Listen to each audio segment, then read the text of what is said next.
É com muita alegria que eu gostaria aqui de apresentar para vocês o nosso orador, o pastor Aquino Bastos. O pastor Aquino Bastos, por favor, pastor. O pastor Aquino, ele já é aqui conhecido de vocês, como vocês sabem, ele é o capelão do Hospital Adventista, ele desenvolve o seu ministério aqui dentro do hospital, e é assim um braço forte também da nossa comunidade, porque a gente entende que essa comunidade, ela está aberta para receber as pessoas também que estudam a palavra de Deus, os capelões fazem visitas, e a gente tem também outros projetos, como por exemplo, o Cantando, como é que chama o projeto? Visite Cantando, né? Que coisa linda. Então, a nossa igreja, ela está integrada ao hospital, e cada vez mais vai estar integrando também, mas ele não está só, também está acompanhado com a sua esposa, a Vanusa, Marissa também, que é sua filha, que vai louvar a Deus, e a gente tem uma companhia na transmissão, que é a Maeli, né? Ela está lá no Peru assistindo. Pastor Aquino, que Deus o use poderosamente nesse momento, que fale ao nosso coração, que o Senhor fale ao nosso coração através da sua mensagem. Deus abençoe.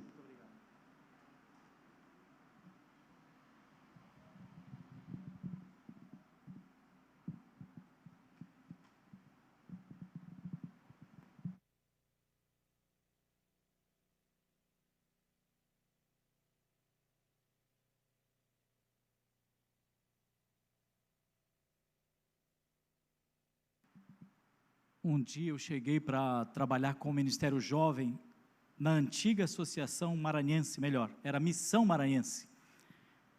E era todo o estado do Maranhão que eu precisava coordenar o Clube de Gravadores, a Sociedade de Jovens, os universitários e os aventureiros. E eu cheguei lá no Maranhão e tomei uma decisão de não atender nenhuma chamada telefônica com o tradicional alô, quem está falando? Eu tomei a decisão de falar assim, Maranata. Cada JA tem uma loucura, né? Não sei se tem algum JA aqui, né? Mas eu disse assim, não vou falar alô, eu quero dizer sempre Maranata, que é a expressão do Ministério Jovem, né? E um dia entrou uma chamada que eu percebi que era de uma cidade chamada Maracassumé. Tem algum maranhense entre nós? Nenhum maranhense aqui? Olha, Oséias, que hoje é algo inédito, né? Porque o maranhense está presente em todos os lugares. Tem algum maranhense aqui? Nenhum maranhense, tá bem? O pessoal que está em casa, é possível que tenha algum maranhense, né? Aí me escutando. Mas interessante que quando cheguei ali, então, ao invés de eu falar alô, eu falei assim, Maranata. E eu vi que era uma senhora, e eu continuava dizendo assim, Maranata, e alguém do outro lado falava, oh meu Deus do céu, eu quero falar com esse pastor Aquino, meu Deus. Ela falava assim, e eu, Maranata, irmã. E eu escutei ela falando bem baixinho por detrás assim, não é? Oh meu Deus, me ajuda a responder, que eu não sei mais como é que responde esse negócio. E eu novamente apertei, né? Maranata, como é que se diz, irmãos? Como é que se diz, jovens? O Senhor logo vem.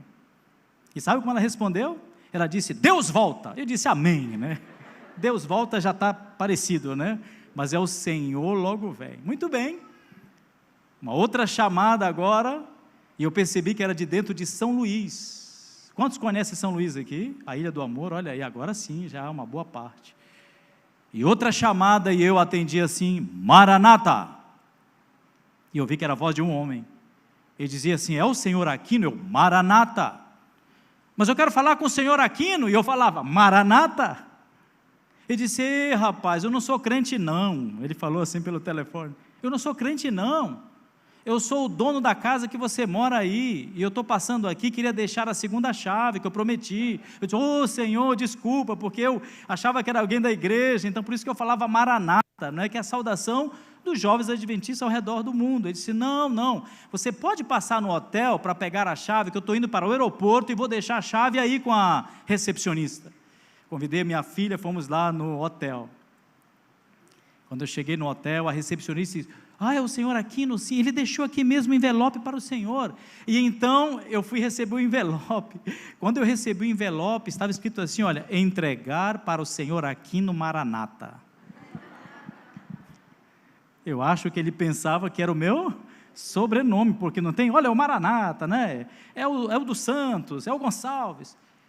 E eu então peguei e guardei esse envelope por muitos anos, mostrando para a juventude onde eu passava, que um dia eu fui chamado de quê? O Senhor Maranata. Que alegria seria, não é, se todos nós fôssemos chamados assim, né? Aquino Maranata, Oséias Maranata, Gleidson Maranata, Marcão Maranata, não é? Antônio Maranata, quem mais? Fukner Maranata, já pensou, não é? Maranata para nós é algo muito importante, porque significa de que Jesus em breve voltará. Essa é a nossa grande esperança. Eu quero saudar a todos os que estão em casa, primeiramente, participando dessa transmissão. Esse é um culto do Encontro Vida, o momento da leitura da palavra, do culto de consagração, de gratidão e de louvor ao nosso Deus. Também aos nossos amigos que estão aqui, em número mais reduzido, né? Aqui dentro desse auditório nós temos 300 lugares, mas eu imagino que estamos ocupando apenas cerca de 150, 200 pessoas aqui nesse momento, devido às restrições sanitárias, e devemos seguir direitinho o que pede, né, as leis aí. Mas nós, nessa manhã especial, eu queria deixar com vocês uma mensagem de restart, né, de recomeço, relembrando com vocês a razão de nós estarmos aqui e de nós existirmos como povo cristão. E interessante que o título, né, alguns me perguntando, inclusive aqui no hospital, pastor, eu vi lá que é o já e o ainda não. O que significa isso, né? Interessante que essa pergunta nós queremos responder para vocês nessa manhã especial. Antes, porém, vamos fazer a leitura bíblica. Eu já coloquei aqui, você pode acompanhar comigo a leitura que dá a razão do porquê do título. Diz assim: amados, agora, que é o já, né? Somos filhos de Deus, e ainda não se manifestou o que havemos de ser, mas sabemos que quando Ele se manifestar, seremos semelhantes a Ele, pois o veremos como Ele é. Amados, agora, e ainda não. Então vocês vão ver ao longo dos textos bíblicos que nós vamos apresentar aqui, uma tensão teológica de temporalidade, o já e o ainda não. E vocês vão ver em todas as cartas de Paulo, o próprio Jesus, João, ele vai usar essa temporalidade, não é? Em suas apresentações. O próprio Paulo, ele vai apresentar em todas as suas parêneses, que é uma exortação moral. Em todas as suas cartas ele apresenta essa palavra um pouco difícil, chamada de parênese, que é exatamente uma exortação moral, quando ele começa: amados, queridos, eu estou vos escrevendo porque, olha aí, então ele dá uma exortação moral agora, está chegando o dia, e precisamos viver uma vida pia, uma vida santa, porque o dia do Senhor está. Então o já, entende? E o ainda não. Interessante. Uma pequena história aí, uma lenda na realidade dos Dwarfs, né? Os anões. Os mais conhecidos são 7 anões, e vocês conhecem aí na televisão. Interessante que a lenda conta que a comunidade dos Dwarfs, ela foi destruída por um grande dragão, e eles foram retirados do lugar que eles viviam, de maneira abrupta. A lenda diz que os anões, eles constantemente, até hoje, assim diz a lenda, eles continuam na expectativa de que os seus líderes guerreiros retornarão, e os levarão de volta para o antigo lugar onde eles viviam, e ali o ouro vai fluir dos rios, e nas ruas daquela comunidade vai haver alegria e paz eterna. É uma lenda. Semelhantemente aos Dwarfs, o que acontece é que os adventistas do sétimo dia, e diria até os cristãos, de maneira geral, eles vivem como esta comunidade. Estão na expectativa do retorno de uma pessoa importante para o cristianismo, Jesus Cristo. A diferença dos cristãos para os anões é que os anões estão na expectativa do retorno dos seus líderes, que vão dar para eles a paz, a alegria e a felicidade e o ouro fluindo dos rios. Mas isto não afeta em nada a vida deles no presente. Encontro Vida, agora vocês já estão entendendo a mensagem, né? Eles vivem na expectativa de um futuro grandioso, mas esse futuro grandioso que está lá na frente não afeta em nada a vida deles no presente. Diferentemente dos cristãos, nós estamos na expectativa de algo que está lá na frente, mas que isso que está lá na frente, este evento, precisa ter benefícios presentes agora e transformar a minha vida. O meu presente, na realidade, ele é já uma antevida daquilo que está por vir. Então, o que acontece é que nós, como cristãos, eu vou usar a palavra cristãos, porque como aqui na nossa assembleia temos aqui várias pessoas de outras denominações religiosas, eu quero que elas também se incluam na mensagem. Nós, como cristãos, temos aqui um grande conflito entre a nossa ocupação diária e o futuro. Veja o que escreveu um teólogo interessante. Ele disse o seguinte: o reino de Deus, e me acompanhe quem puder aí, o reino de Deus é levar indivíduos para o céu, ou melhor, é isso? O que diz aí? Me ajuda, vamos ver se vocês estão atentos. Vamos lá, o reino de Deus não é levar indivíduos para o céu, mas transformar a vida sobre a terra em harmonia com quem? Com o céu. Espera aí, não é levar pessoas para o céu, mas transformar a vida sobre a terra em harmonia com o céu. Então não vou esperar chegar no céu para viver uma vida realmente como o céu quer que eu viva. Vamos ver um outro teólogo. A escatologia bíblica, apocalíptica, ela é mal interpretada, porque ela foca num futuro próximo, onde as coisas serão mudadas. Desta maneira, os cristãos ignoram fazer mudanças agora. Isso afasta os cristãos da dimensão ética do já. A volta de Jesus está no futuro.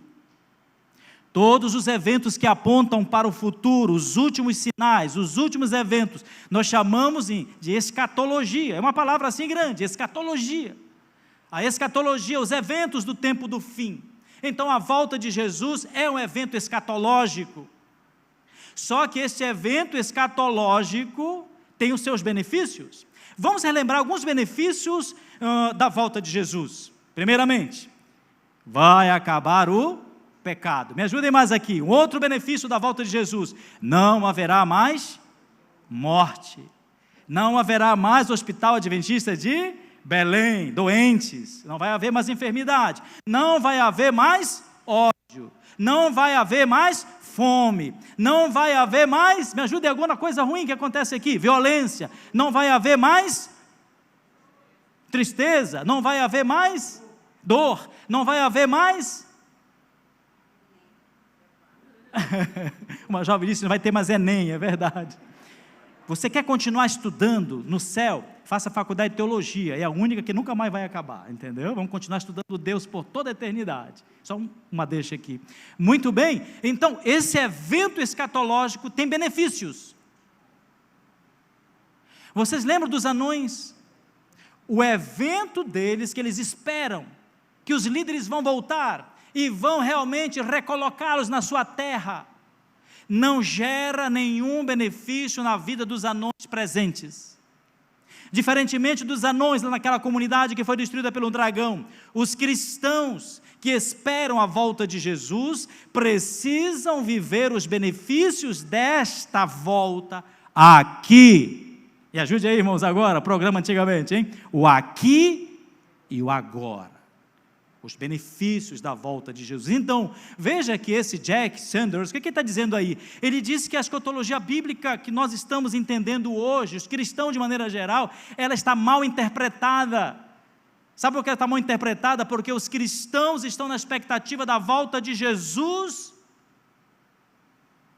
para poderem viver os benefícios dela lá. Uma pergunta a vocês: quando Jesus voltar, qual a razão de eu sair nas ruas de Belém dando alimento para as pessoas? Me respondam, qual a razão? Me digam aí, qual a razão? Quando Jesus voltar, qual a razão de eu sair, pelas ruas da cidade para dar alimento? Quando Jesus voltar, qual é a razão de eu sair pelos hospitais visitando os doentes, com o visite cantando? Os capelães aí, qual é a razão? Quando Jesus voltar, qual é a razão então agora de eu entrar em paz com o meu sogro, com a minha sogra, com aquela colega que eu não gosto? Agora Jesus está voltando, querida, então agora que Ele está voltando, qual é o benefício? Paz, amor, me abraça, beijo. A escatologia, que é o evento final, ela anda de mãos dadas com o quê, pessoal? Me ajuda aí. Com a ética. Anda de mãos dadas com a ética, e essa é a grande tensão dos cristãos, porque às vezes nós queremos viver aqui o presente, desligado, desconectado do que está no futuro. Olha o que diz ali o Novo Testamento, melhor, não diz assim o Novo Testamento, a teologia do Novo Testamento não diz isso. Viva uma vida moral, para você ir para onde? Para o céu. É assim que diz a teologia do Novo Testamento? Não. Em lugar disso, ela diz, a teologia, viva uma vida moralmente responsável, porque Deus, me ajudem aí, amigos, agora, por sua graça, me ajudem, revelada em quem mais? Em Jesus Cristo tem salvado você. Viva uma vida moral para você ir para o céu, não, por causa dos benefícios do céu, por causa da volta de Jesus que está adiante. Eu hoje vivo uma vida moralmente justa. Por isso que o autor lá atrás dizia assim, os cristãos vivem desconectados da escatologia, e a escatologia ela anda de mãos dadas com a ética, e eu preciso viver os benefícios da volta de Jesus aqui e agora. Existe essa tensão, e essa tensão vai continuar até o fim, só que hoje precisamos tomar uma direção na nossa vida, precisamos ter um recomeço e voltar a entender a razão da nossa existência aqui como comunidade do Encontro Vida. Para aqueles que são adventistas, não tem como ser adventista do sétimo dia, amigos, não tem. Se você não compreende o que aconteceu ali em Lisboa em 1755. Para quem é adventista, precisa compreender, pelo menos, e entender o que significa essa data aí de 1798. Para quem é adventista do sétimo dia, entende muito bem o que é 1844, lembra? Grande desapontamento. Para quem é adventista, entende muito bem esse tempo, do pequeno tempo de tribulação, da tribulação de Jacó, entende muito sobre alto clamor, sacudidura, chuva temporã, chuva serôdia, fechamento da porta da graça, 7 últimas pragas. E agora vocês que já estão entendendo o que é escatologia, não é verdade, o que é a vida presente, eu pergunto a vocês, terremoto de Lisboa, escatologia ou é o já? Ou estamos vivendo agora? Me ajuda aí, irmãos. Escatologia já é ato o que, amigos? Consumado. Era escatologia para os que estavam antes dessa data, mas para nós já ficou para trás. O que mais? Supremacia papal, é escatologia? Já é passado. O que mais? O grande desapontamento de 44, escatologia? Já passou. Pequeno tempo de tribulação? Eu ainda não, mas é escatologia, coisa que está para vir. O que mais? Alto clamor, escatologia, coisa que está para frente. O que mais? Chuva temporã, fechamento da porta. São coisas assim, e os adventistas estão muito interessados nesses eventos. A igreja adventista ela é preocupadíssima com o que está por vir, mas sempre associando o que passou, e de que maneira nós devemos viver hoje, essa escatologia. Então, olha, irmãos, precisamos nos preparar, né? O pastor aparece aqui pregando, os irmãos na escola sabatina, enfim, todos os lugares, precisamos nos preparar, porque está chegando o que, irmãos? O tempo de tribulação. Olha, irmãos, precisamos nos preparar, porque a sacudidura está chegando, precisamos nos preparar, porque queremos receber a chuva serôdia, a porta da graça está para fechar. Interessante que já era tempo de vivermos, hoje, o já, em conexão com esses eventos que estão por vir, e esses eventos que estão por vir, que são escatológicos, eles exigem de nós mudanças. O pastor Gleides falou, pastor, nós estamos numa série do mês de janeiro, falando sobre o restart, o tempo todo, o recomeço. Então chegou o momento de nós voltarmos atrás ao primeiro amor, e começarmos a entender exatamente o porquê da nossa mensagem, como adventistas, e diferentemente dos anões, esses eventos escatológicos precisam mudar a nossa vida agora, aqui e agora, no presente. Interessante, que essa escatologia para os adventistas é muito importante. Por que eu estou falando um pouquinho sobre esse tema aqui? Porque eu vou fazer um apelo já para todos vocês, e eu vou me incluir também. No Antigo Testamento, nós vemos aí todos os profetas apontando para um evento escatológico que ia acontecer. O que era? Vida, morte e ressurreição de Jesus, certo? Só que para nós esse é um evento consumado, sim ou não, amigos? Já passou. O evento do Pentecostes era um tema escatológico para os nossos apóstolos daquela época, está chegando, é o momento. Para Joel 2,28, imagina, o Espírito Santo será derramado sobre toda a terra, e foi cumprido. Se você pegar Hebreus, o capítulo 1, versículo 1 e 2, aparece dizendo assim, nestes últimos dias, uma linguagem escatológica, não é? Depois nós vemos 1 João 2,18, diz assim, é a última hora, eventos que estão chegando, e o Novo Testamento todo está permeado dessas expressões escatológicas, e se cumpriram, e aconteceram. O que Cristo fez lá atrás, nos assegura a certeza do futuro, irmãos, e o já, providencia segurança para o ainda não. E sabe o que o apóstolo São Paulo vai usar para que esse já permaneça até que chegue o ainda não? Você já sabe essa citação bíblica. O Espírito Santo em vossos corações. Ele diz assim, o Espírito Santo em vossos corações, ele é o penhor da vossa esperança. A pergunta que eu faço à comunidade nessa manhã é, está o Espírito Santo tomando conta do seu coração? E o apóstolo São Paulo vai dizer, se o Espírito Santo não está em vós, vocês não são dele. A única certeza de que quando Jesus voltar, ou ainda não, é se o já da presença do Espírito Santo estiver aqui, é como se fosse um penhor. O meu cunhado aqui em Macapá trabalha na Caixa Econômica Federal, e a parte dele lá na Caixa é penhor. E eu perguntando para ele, como é esse negócio do penhor, meu cunhado? Ele disse, olha, sabe o que acontece? Eu fiz um curso para avaliar joias, certo? E quando eu vou então realmente avaliar uma joia, eu dou o valor da joia, e o banco ele empresta para a pessoa que quer fazer a negociação, apenas 70% do valor da joia. Eu digo, por que não dá 100%? Para que o dono da joia tenha motivo para regressar e reaver a joia. Vocês já viram no hinário adventista um hino que diz assim, eis que Cristo vem à terra, já viram aí? Em busca das joias, suas joias muito preciosas, de grande valor. Então veja, a presença do Espírito Santo precisa estar agora nos nossos corações, ele precisa tomar conta da nossa vida, ele dentro de nós é a certeza, e é chamada por São Paulo de penhor, de que um dia o dono da joia virá para resgatar a sua joia preciosa, que somos nós. Alguém diz amém, não é? Amém. Então é necessário vivermos este já agora. O já, ele é a certeza, ele é a base, ele é a segurança, para que o ainda não possa ser real e realmente de sucesso. O sucesso vai ser Jesus nos chamar para o seu reino eterno. E continua aí as duas dimensões. As duas dimensões no Novo Testamento, elas vão aparecer direto, essa tensão entre o já e o ainda não, essa questão da temporalidade, não é? O presente e agora também o futuro, precisam estar conectados.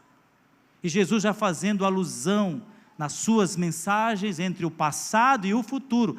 Ele aparece aí, olha, reino de Deus e reino do que, amigos? Jesus fala, do céu. Dava a ideia de que o reino de Deus, ele diz assim, o reino de Deus é chegado. Era ele lá curando, era ele lá salvando. Daqui a pouco ele falava assim, mas é semelhante ao reino do céu. Já uma visão, uma palavra escatológica, é a volta de Jesus, é o céu, é a nova terra, é a nova Jerusalém. Depois aparecem os dois Messias, o Messias sofredor e o Messias glorificado, grandioso, assentado à direita de Deus Todo-Poderoso. Aparece lá o reino da graça, a salvação, o perdão, a morte na cruz, mas aparece também o reino do que, amigos? Da glória. Percebem? O já e o ainda não. O já e o ainda não. O já, Jesus na cruz. O ainda não, ele com a coroa na cabeça, vindo com poder e grande glória. O reino da graça, o perdão, a salvação, o evangelho. O reino da glória, quando realmente todas as coisas vão ter o seu recomeço. E aí aqueles que foram tirados do Éden, lembram lá dos anões? Foram tirados do seu paraíso por um grande dragão.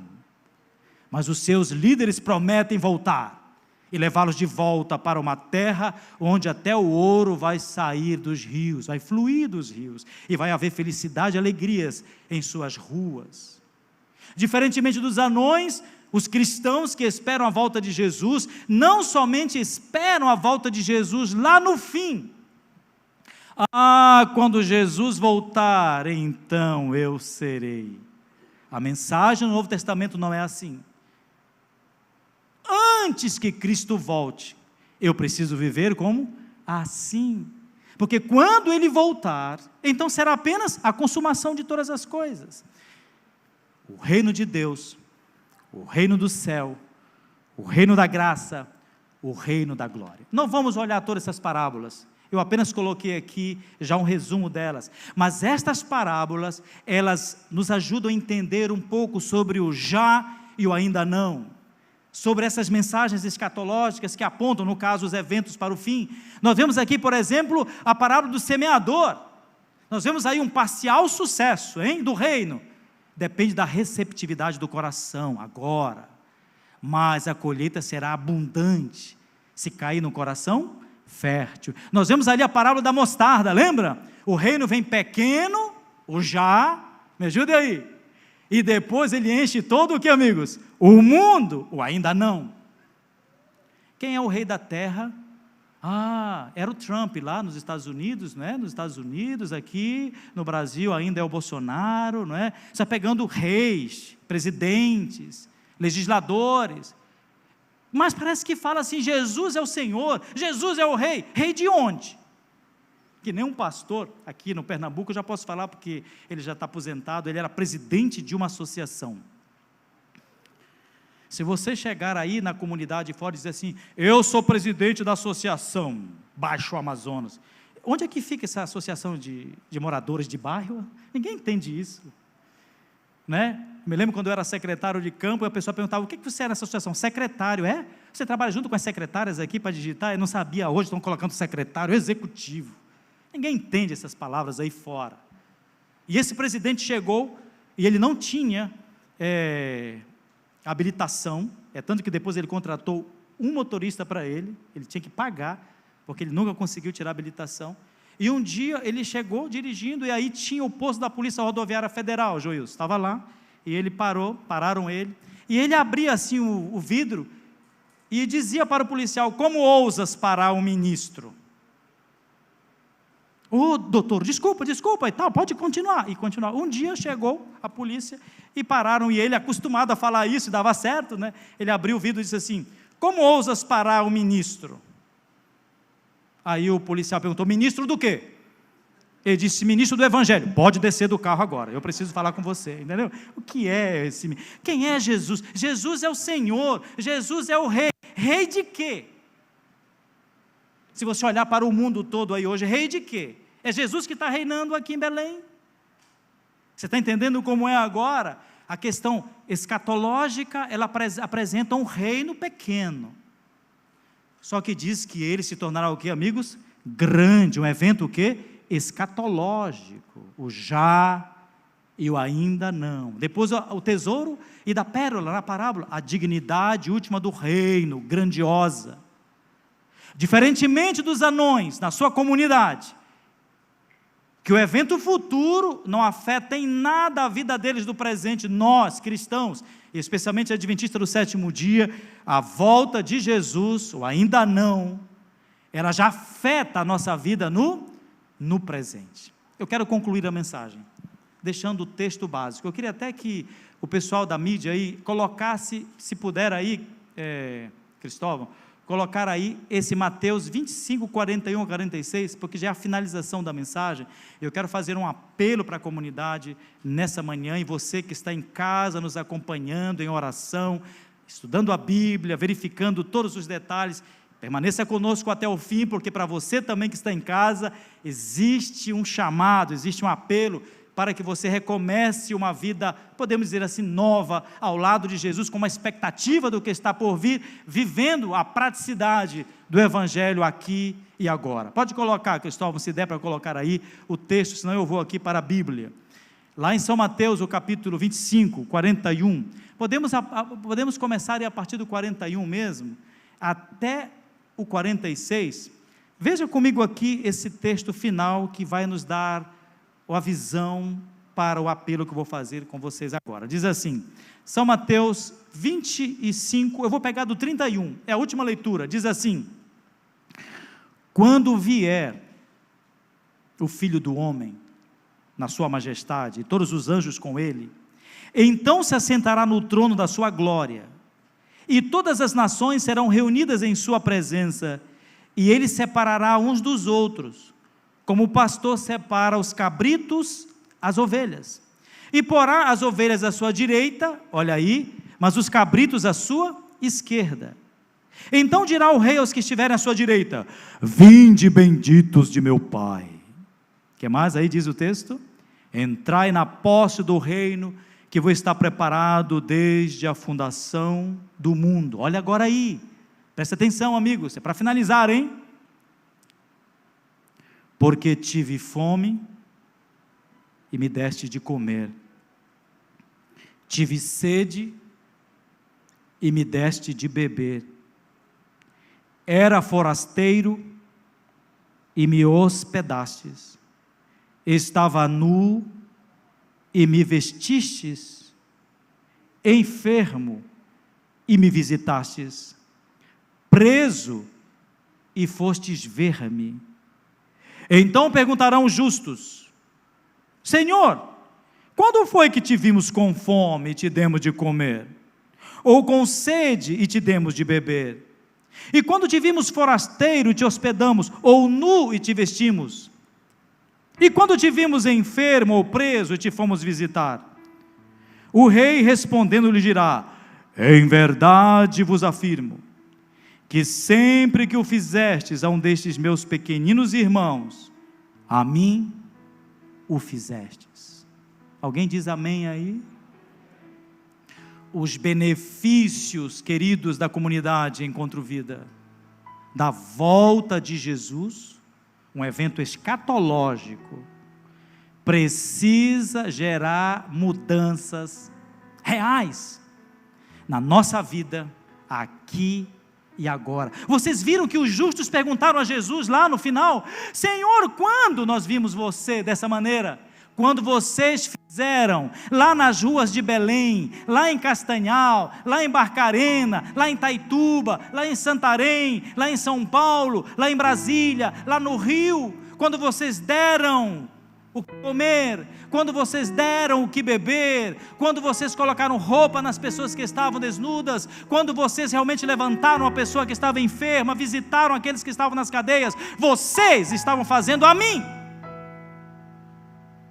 Os benefícios da escatologia precisam estar de mãos dadas com a ética social.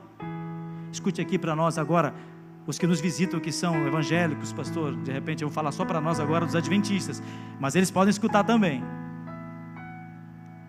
Bem baixinho, hein? Existe uma escritora chamada norte-americana, chamada Ellen White, perdão, que é norte-americana. Ela disse que quando a gente vai falar dos pecados do povo, a gente fala baixinho. E se eu pudesse descer, eu ia descer. Ela diz, desça e fique perto do povo. Nós adventistas temos medo de falar de evangelho social. Parece que é apostasia. O evangelho social, lembra? De fazer mais eventos sociais, de levar a igreja mais a socorrer a comunidade, ser mais relevante na comunidade. Relevante, essa palavra, relevante. Eu trabalhei de 2014 até quase 2017 em Curitiba. Eu trabalhava com o Ministério Pessoal, Escola Sabatina, na Associação Central Paranaense. E nós trabalhávamos com o Ministério do Amor. E as igrejas começaram a se movimentar. Igrejas frias, indiferentes, sabe, marcando assim. E começaram a sair para fazer sopão, para visitar hospitais, para levar cesta básica para as pessoas que viviam naquele bairro, ali em Curitiba. E a igreja começou a se reunir às 16 horas, uma igreja que dormia depois do culto, na hora ficava esperando o horário do pôr do sol, para poder ir para pizza, etc e tal. Começaram a vir para a igreja às 16 horas. Sopão, irmãs que cortando cenoura e tal, e repolho, e aquele movimento, e os jovens cantando enquanto as irmãs estavam trabalhando. Era um movimento, se preparando, quem vem com carro, quem tem panelão, vamos ver, vai de moto, vai de carro, era um movimento. E a igreja começou a ficar uma igreja fervorosa, unidos para socorrer pessoas, unidos para cumprir com a escatologia do coração de Jesus, acabar com o sofrimento. Mas não na sua totalidade, porque eu ainda não chegou. Alguém chegou que não tinha essa visão escatológica do evangelho social e disse, meu Deus, irmãos, vamos parar com isso. Estamos transgredindo o santo sábado do Senhor. Eu vi alguém falar, que coisa, verdade? E eu estava lá. Eu disse, não, irmãos, que transgressão é essa? Todos trabalhando, cortando aqui para poder fazer a sopa, para poder fazer a comida, para poder embalar as cestas básicas, para levar para os pobres, para os necessitados. Não, isso é o cumprimento da lei do amor.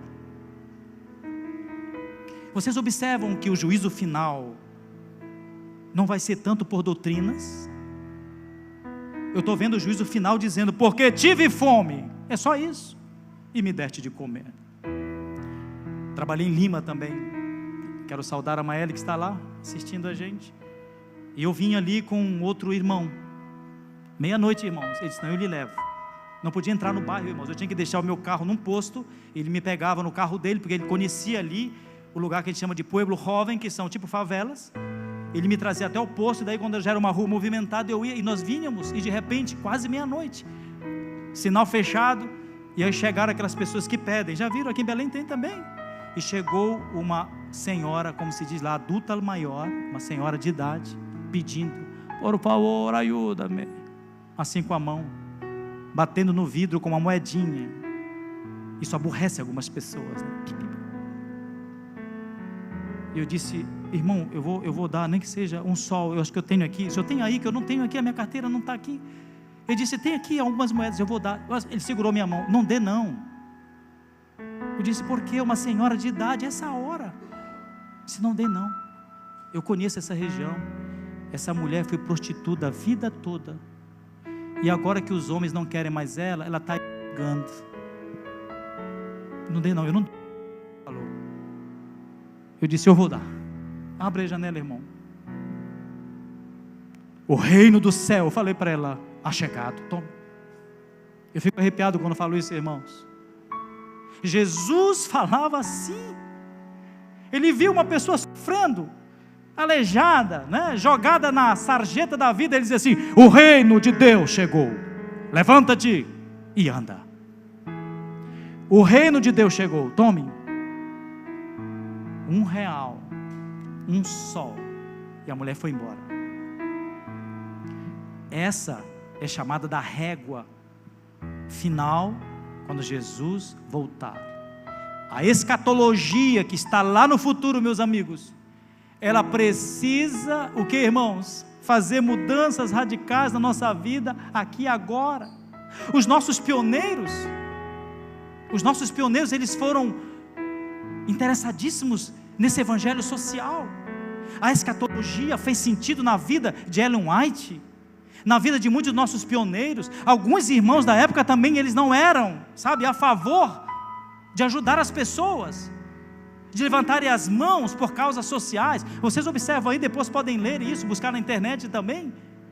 Eles diziam: não, vocês querem voltar contra a escravidão aqui nos Estados Unidos, isso não vai levar a nada. Até usavam textos bíblicos dizendo: olha, até o próprio Deus diz que quando Ele voltar, Ele vai colocar para o lado também os livres e os escravos. Deus está dizendo isso, é algo que vai até o fim. Não sou eu, com meu voto, que vou acabar com a escravatura aqui nos Estados Unidos. Interessante que vários se levantavam contra, para dizer: não, a Bíblia diz e fala que no fim estarão também os escravos e os livres. A visão da profetisa era diferente. A visão de Ellen White era diferente. Ela via algo que estava adiante, com uma ação, o que, amigos? Presente, está aí. Visão futura, ação presente. E ela colocou assim: olha, Deus está punindo esta nação pelo alto crime da escravatura. Ele tem o destino da nação em suas mãos. Ele punirá o sul pelo pecado da escravidão e o norte por infligir tão longo sofrimento e sua excessiva e arrogante influência. Quando foi em 1840, sabe, eles se aliaram ao Partido da Liberdade na época. Esse partido era contra a escravidão, a escravatura nos Estados Unidos. Eles se aliaram. A igreja não entrava em partidos políticos que estavam contrários à lei de Deus, os princípios de Deus. Mas quando um partido apareceu apresentando liberdade, apresentando a abolição da escravatura, a igreja, ela entrou, vão juntos. Em 1848 eles praticavam algo ilegal, um ato ilegal, sabe o que era? Esconder escravos. Era ilegal esconder escravos que fugiam dos seus senhores.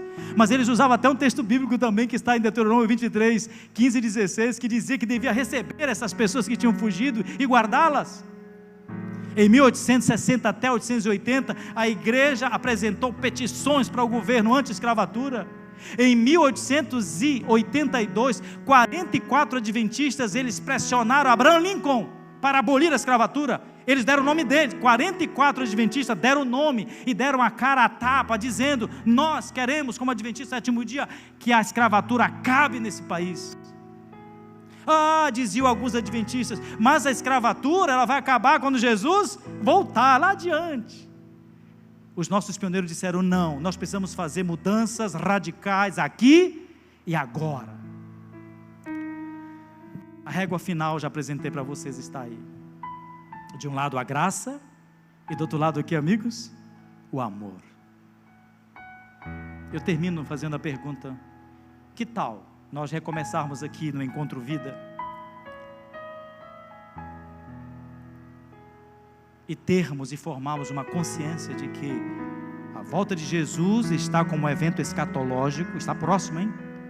Só que nós precisamos viver esses benefícios aqui e agora. E um deles, bem claro, é a questão do amor, do perdão, da unidade entre nós. Alguns dizendo assim: olha, eu tenho que te suportar aqui, porque eu vou viver lá no céu a eternidade toda contigo. É isso mesmo, é aqui agora, acabando com as rixinhas, com as briguinhas, né? Levantando as nossas mãos para socorrer as pessoas necessitadas, né? Arregaçando a manga das camisas. Não sei quem estava dizendo aqui que estava querendo começar um projeto, não sei se era o Marcão aqui em Belém, parece para construir casas, era contigo mesmo, não sei, para poder começar a ajudar as pessoas. Muito bem, tem essa família que está precisando de casa, o que é? Precisa reformar, precisa pintar, nós vamos com a nossa equipe para lá. Foi aqui que eu escutei alguma coisa daqui, para lá, e nós vamos mostrar também o que eles fizeram, para que eles possam ver que agora vamos para outra casa, vamos para outra família. É isso mesmo. Quando nós estivermos mais ocupados nos benefícios da volta de Jesus aqui agora, a nossa religião será, como é que diz Isaías? A religião como, irmãos? Pura. A religião verdadeira. Depois você pega em casa, tira só uma foto aí, porque se você não fizer isso, e eu também, a Bíblia diz que quem não ama, está onde, amigos? Em trevas. Quem mais diz assim? Aquele que não ama, permanece aonde? Na morte. Aquele que não ama é o quê? É mentiroso. Aquele que não ama é o quê? É homicida. Aquele que não ama é o quê, amigos? Não é filho de Deus. Eu vou chamar a Maressa aqui, que ela vai cantar uma música. Já está aqui a Maressa?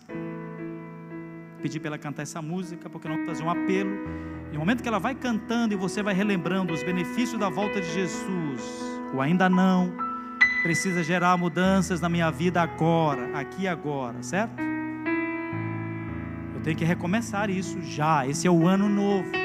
Janeiro é o mês da cor branca, né? Nós aqui no hospital, e todos os hospitais aqui do Brasil, todos estão trabalhando com a cor branca, que fala sobre a saúde, o que, amigos? Emocional. Vocês sabiam que muitas pessoas nos Estados Unidos estão sendo curadas de depressão e de problemas emocionais, praticando a terapia do amor ao próximo?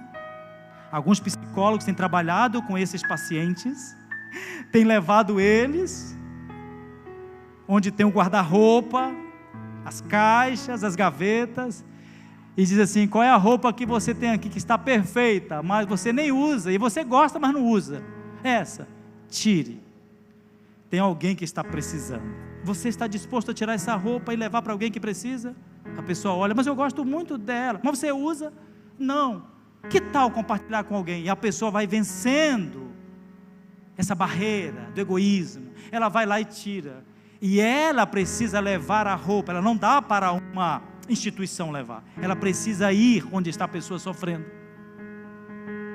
E ela entrega. E começa a reviver outra vez. Amém, irmãos?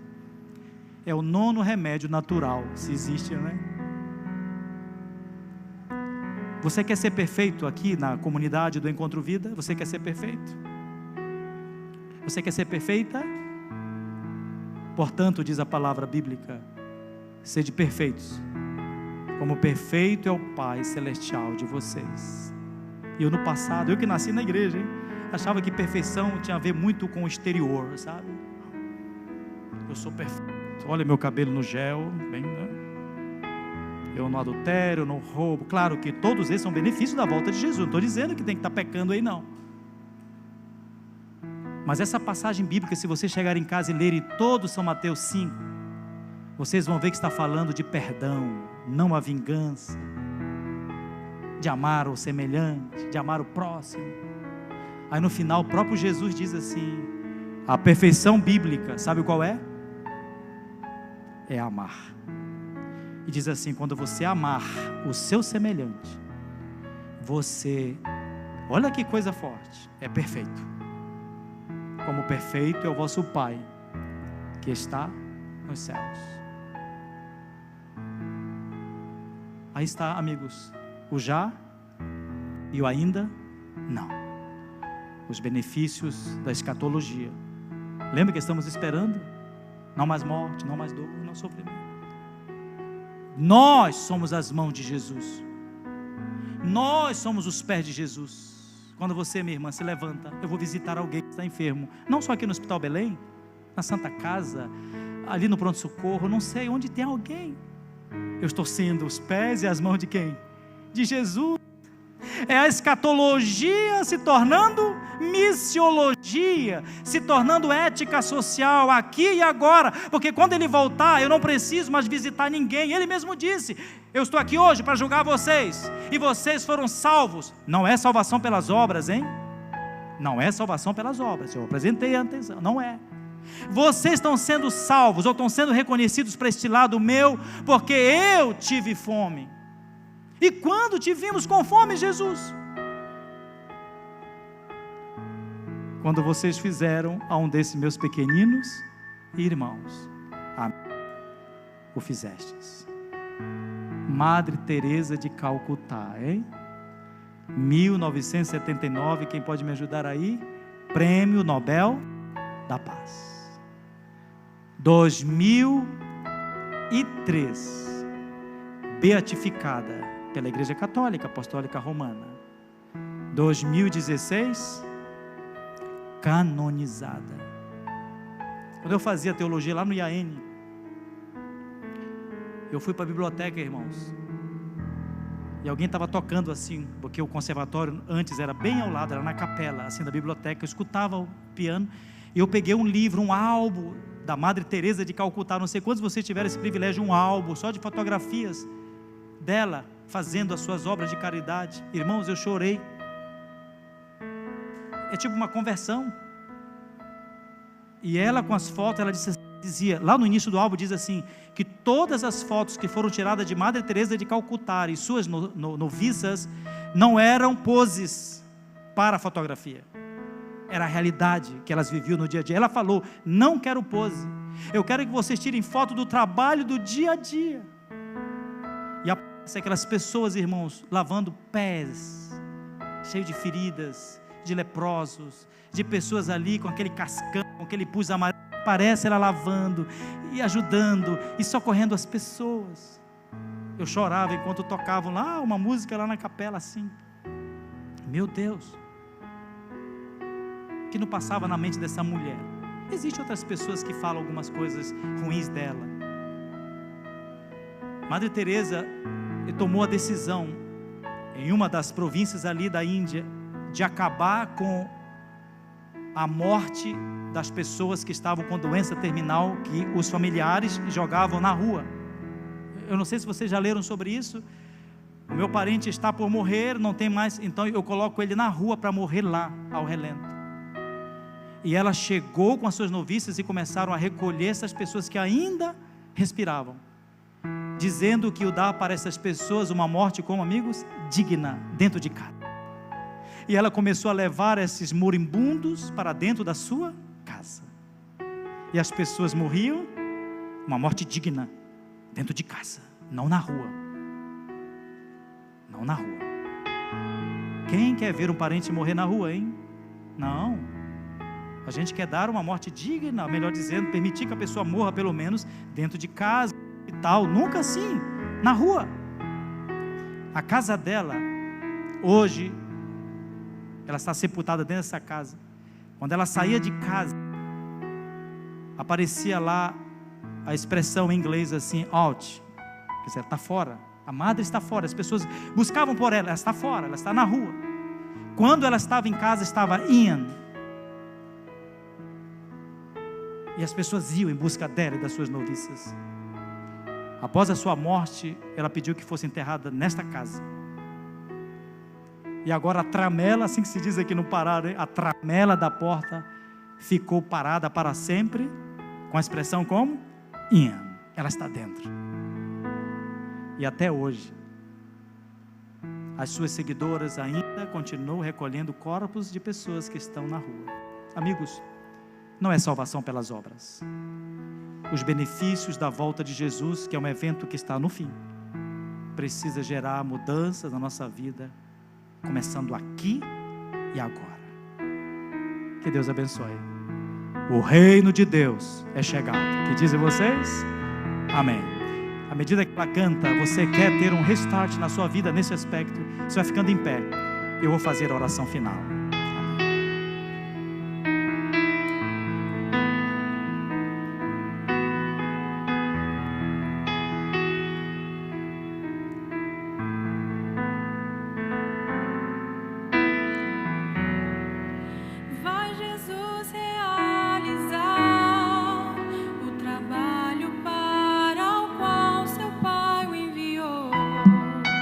Ele veio para curar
vida eterna lá no céu, onde dor não mais existirá.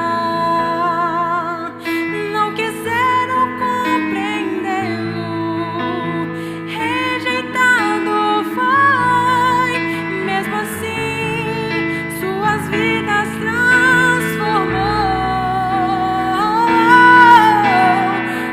Uma vida por amor, foi aqui meu mestre viveu.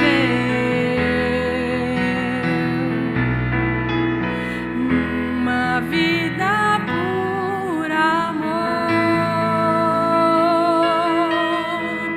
foi o exemplo que ele nos deixou. Uma vida por amor, foi aqui meu mestre viveu.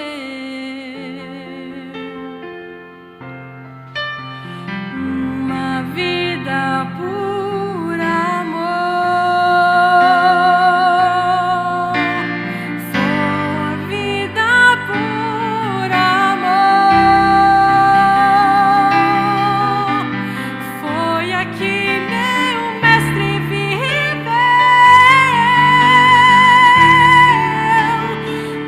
Uma vida por amor, foi o exemplo que ele nos deixou. Foi o exemplo que ele nos deixou.